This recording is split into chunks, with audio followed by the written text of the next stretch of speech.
ઈશ્વરની ઈચ્છા હશે, ઈશ્વરની કૃપા હશે તો જ આ કથાની અંદર આવીને બેસી શકાશે,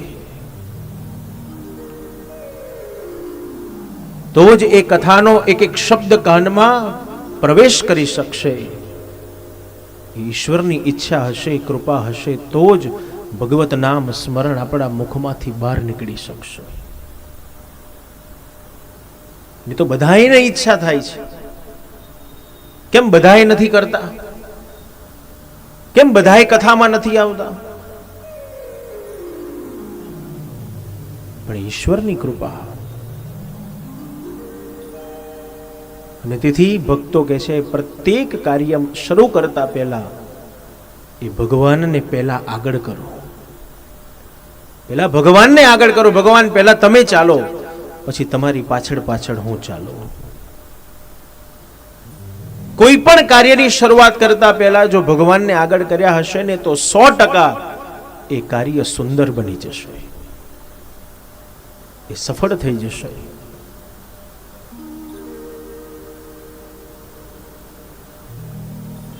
તેથી પ્રત્યેક કાર્યમાં ભગવાનને આગળ રાખો. પણ આપણે તો કેવું કરીએ છીએ, સારું થયું તો મેં કર્યું,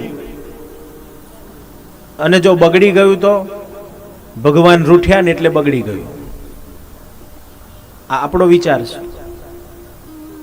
સારું થયું તો મેં કર્યું, મારા લીધે થયું, મારા થકી થયું, અને જો કામ બગડી જાય તો ભગવાન રૂઠ્યા ને મારા ઉપર એટલે મારું કામ બગડી ગયું.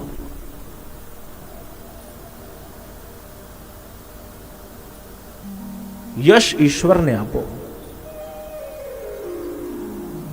શુદ્ધ પુરાણી વર્ણન કરે છે નારદ. પ્રથમ સ્કંદ શુક આગમન જે કથા બતાવી, અધિકાર લીલા બતાવી. હવે શ્રીમદ ભાગવતની શરૂઆત થશે. આપણને આ સાંભળતાની સાથે બોલો પહેલો પ્રશ્ન મનમાં થાય કે કથાનો આજે 3જો દિવસ શરૂ થઈ ગયો, પણ હજુ સુધી ભાગવતની કથા શરૂ થઈ નથી. તો 2 દિવસ ક્યાં કાઢ્યા આપણે? એમનેમ કાઢી નાખ્યા 2 દિવસ. 2 દિવસમાં તમે શું સાંભળ્યું? કઈ કથા સાંભળી તમે? તો મહાત્મયની કથા સાંભળી, મહાભારતની કથા સાંભળી, કુંતા સ્તુતિ, ભીષ્મ સ્તુતિની કથા સાંભળી, પરીક્ષિતના જન્મની કથા શ્રવણ કરી. હવે શ્રીમદ ભાગવતની શરૂઆત થશે, કારણ હવે વક્તા બદલાઈ જશે. અત્યાર સુધી શુદ્ધ પુરાણી નારદજીને કથા સંભળાવતા હતા, હવે શુકદેવજી મહારાજ પરીક્ષિતને કથા સંભળાવશે. પરીક્ષિતે જે ભૂલ કરી હતી એ ભૂલ પરીક્ષિતે સુધારી.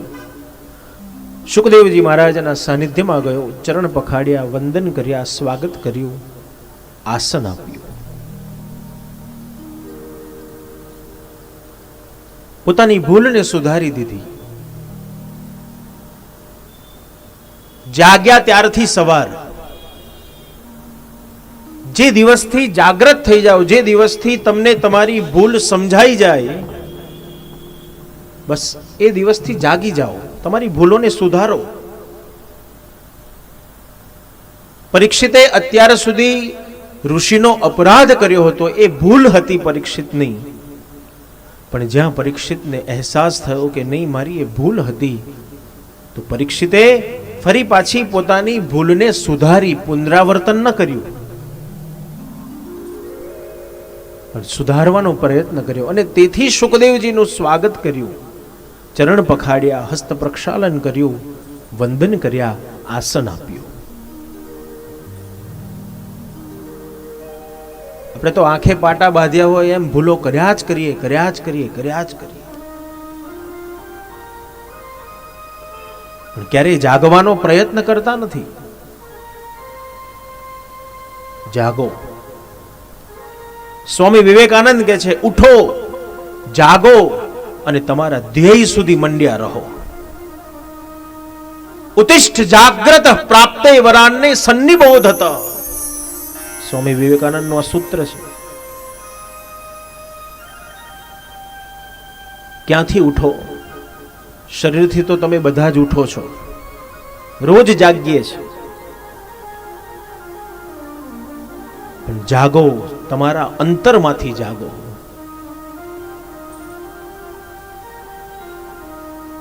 અંતરમાંથી જાગ્યા પછી તમારું જે લક્ષ્ય છે, તમારો જે ધ્યેય છે, બસ મારે પ્રભુની પ્રાપ્તિ કરવી છે. તો જ્યાં સુધી પ્રભુની પ્રાપ્તિ ન થાય, જ્યાં સુધી પ્રભુની કૃપા ન થાય, ત્યાં સુધી મંડ્યા રહો, પ્રયત્ન કરતા રહો.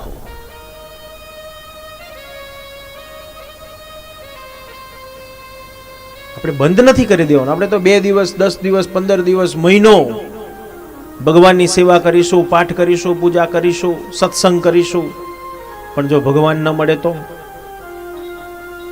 મહિના પછી બધું મૂકી દઈએ છીએ.